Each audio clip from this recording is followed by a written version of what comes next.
الرحيم الحمد لله رب العالمين والصلاة والسلام على سيد الأنبياء والمرسلين وعلى آله وصحبه أجمعين أما بعد فقد قال رسول الله صلى الله عليه وسلم يا أيها الناس اعبدوا الرحمن وأفشوا السلام وأطعموا الطعام وصلوا الأرحام وصلوا بالليل والناس نيام تدخلوا الجنة بسلام أو كما قال عليه الصلاة والسلام اللهم صل على سيدنا محمد وعلى آل سيدنا محمد وبارك وسلم اللهم صل على سيدنا محمد وعلى آل سيدنا محمد وبارك وسلم اللهم صل على سيدنا محمد وعلى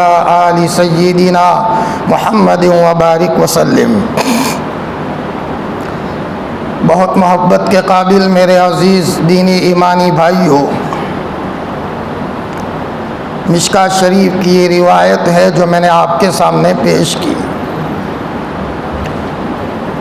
حضرت عبداللہ ابن سلام رضی اللہ تعالیٰ عنہ جو یہودیوں کے بہت بڑے عالم تھے اور بعد میں اللہ پاک نے ان کو ایمان سے مشرف فرمایا اور ایمان سے مالا مال فرمایا، وہ یہ فرماتے ہیں کہ سب سے پہلے میری نظر جب مبارک چہرے پر پڑی ہے اور محمد الرسول اللہ صلی اللہ علیہ وسلم کی خدمت اقدس میں سب سے پہلے جب میں آپ کے پاس آیا ہوں، اسلام تو بعد میں قبول کیے ہیں، اس کے بعد فرماتے ہیں کہ ان کی خدمت میں جانے کے بعد سب سے پہلے نورانی الفاظ جو میرے کان کے پردے پر پڑے تھے وہ یہ الفاظ ہے جو میں نے آپ کے سامنے پیش فرمائے، جو میں نے آپ کے سامنے حدیث کی شکل میں بیان کیے کہ آپ علیہ الصلاۃ والسلام نے فرمایا، اے لوگو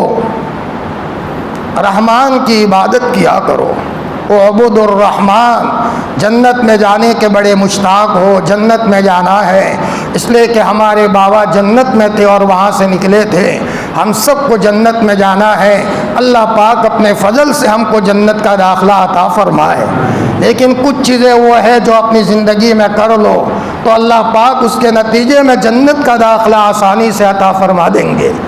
آپ علیہ السلام نے فرمایا کہ اے لوگو، پہلی بات تو یہ ہے کہ رحمان کی عبادت کرو، صرف اور صرف عبادت ہو تو اللہ کی، اللہ کے علاوہ ہم کسی کو شریک نہیں کریں گے۔ چنانچہ قرآن پاک کی آیت میں اللہ پاک نے فرمایا، بڑے سے بڑا گنہگار ہے، زندگی میں یہ گناہ کیے، وہ گناہ کیے، یہاں اللہ کو ناراض کیا، وہاں اللہ کو ناراض کیا، زندگی گناہوں سے لت پت ہے۔ اتفاق ایسا کہ اس کے مرنے کا وقت قریب آ گیا، اب اس نے دیکھا کہ شاید اب میں دنیا میں نہیں رہوں گا، ابھی سکرات کا عالم تو طاری ہوا نہیں ہے، لیکن اس کو یہ ہے کہ میں اب دنیا میں نہیں رہوں گا۔ اللہ پاک نے اس کو سجا دیا اور اس آدمی نے سچی پکی توبہ کر دی، اے اللہ پاک میں تجھ سے معافی مانگتا ہوں، جو غلطی ہوئی میں معافی مانگتا ہوں، تو مجھے معاف فرما دے۔ فرمایا اور یہ آدمی دنیا سے توحید کو لے کر کے گیا، اللہ کے ساتھ کسی کو شریک نہیں کر رہا ہے، تو اللہ پاک اپنے فضل سے اس کے سارے گناہوں کو معاف فرما دے۔ اللہ کو کوئی روکنے والا نہیں ہے، اللہ سب گناہوں کو معاف کریں گے، لیکن اگر کسی نے توحید میں ملاوٹ کی ہے یعنی شرک کیا ہے، اللہ پاک فرماتے ہیں کہ ہم ایسوں کو گناہ کو معاف نہیں کریں گے، بلکہ مشرک کے لیے اور کافر کے لیے اگر کوئی آدمی استغفار بھی کرے گا تو اس کے لیے استغفار کرنا بھی صحیح نہیں ہے۔ فرمایا ایمان کی حالت میں گیا، بھلے شراب پیتے پیتے گیا ہے، بھلے اس کی زندگی میں گناہ تھا، لیکن پوری امت مسلمہ اس کے لیے استغفار کرنا چاہے تو کر سکتی ہے اور اجازت ہے، اس لیے کہ توحید کی حالت میں یہ آدمی دنیا سے گیا ہے۔ آپ علیہ الصلوۃ والسلام نے فرمایا کہ لوگو رحمان کی عبادت کیا کرو، عبادت ہو تو اللہ کی، صرف اور صرف اللہ کی عبادت ہو۔ اسی لیے دنیا والے چار چیزوں کو بڑا سمجھتے ہیں، آگ، پانی، ہوا اور مٹی۔ کسی نے آگ کو بڑا سمجھا، اس کی پوجا ہو رہی ہے، تو کسی نے پانی کو بڑا سمجھا، اس کی پوجا ہو رہی ہے، تو کوئی ہوا کو کچھ سمجھ لیتا ہے، تو کچھ مٹی کو کوئی سمجھ لیتا ہے۔ تو اللہ پاک نے اذان میں بار بار یہ کلمات کہلوائے، اللہ اکبر، اللہ اکبر، اللہ اکبر، اللہ اکبر۔ اے دنیا کے لوگوں، تم جن چار چیزوں کو بڑا کہتے ہو، اے مسلمانوں، تم اپنی زبان سے ان کی بڑائی کی نفی کر دو۔ یہ بڑا نہیں ہے، اللہ بڑے ہیں۔ آگ بڑی نہیں ہے، اللہ اکبر، اللہ بڑے ہیں۔ پانی بڑا نہیں ہے، اللہ بڑے ہیں۔ ہوا بڑی نہیں ہے، اللہ بڑے ہیں۔ زمین اور مٹی بڑی نہیں ہے، میرا اللہ بڑا ہے۔ اللہ چاہے تو کچھ نہ ہو اور سب کچھ کر دے، اور اگر اللہ پاک چاہے تو سب کچھ ہو اور کچھ بھی نہ ہونے دے، سارا کا سارا اس کی قدرت میں ہے۔ اللہ پاک کے بس میں ہی سب کچھ ہے۔ وہ چاہے تو اولاد دے، نہ چاہے تو اولاد نہ دے۔ اولاد کو صلاحیت سے نوازنا یہ اسی کا کام ہے۔ یہ بات دل کے بھیتر میں بیٹھ جائے، اور توحید سے بڑھ کر دنیا میں کوئی طاقت نہیں ہے۔ دنیا والے بڑے سے بڑے اسباب بنا لیں، لیکن ایمان کی طاقت کے سامنے دنیا کی کوئی طاقت ٹکنے والی نہیں ہے۔ ایمان کی طاقت بہت بڑی طاقت ہے۔ شرط یہ ہے کہ ایمان اصلی شکل میں ہو، اور ایمان کو اندر میں بنانے کے لیے تنہائیوں میں بیٹھ کر کچھ دیر اللہ اللہ بھی کرنا پڑتا ہے۔ اس کے اثرات آدمی کے چہرے سے بھی ظاہر ہوتے ہیں، اس کی باتوں سے بھی ظاہر ہوتے ہیں۔ عالم ربانی حضرت گنگوہی نور اللہ مرقدہ مدرسہ چلا رہے تھے، اچانک کچھ لوگ آ گئے حضرت کو پریشان کرنے کے لیے۔ حکومت کے لوگ تھے۔ بچوں کو کہا کہ پرنسپل صاحب کہاں ہے؟ فرمایا وہ دروازے میں کھڑے ہیں، وہ پرنسپل صاحب اور محتم صاحب ہیں۔ تو آنے والے اچھی نیت سے نہیں آئے تھے۔ حضرت گنگوہی عمر کا بڑھاپا ہو چکا تھا، عمر بہت زیادہ ہو چکی تھی، دروازے پر کھڑے ہیں، آنے والوں کی نیت صحیح نہیں ہے۔ آئے حضرت گنگوہی نے فرمایا بولو کیسے آنا ہوا ہے؟ ان کی تو زبان ہی بند ہو گئی، بس لرزنا شروع ہو گئے، بدن کے اوپر کپ کپی طاری ہو گئی۔ جو سوال کرنے کے لیے آئے تھے زبان بند ہو گئی، گونگ ہو گئی، اور وہاں سے سوال کیے بغیر چلے گئے۔ راستے میں بچے ملے، فرمایا کیا ہوا؟ فرمایا وہاں جانے کے بعد تو بدن پر رونگٹے کھڑے ہو گئے۔ حضرت حکیم الامت حضرت تھانوی فرمایا کرتے تھے کیسے وہ بات کرتے؟ حضرت گنگوہی کے ساتھ تو اللہ تھا، حضرت گنگوہی کے ساتھ تو اللہ تھا، کسی کی کیا مجال تھی؟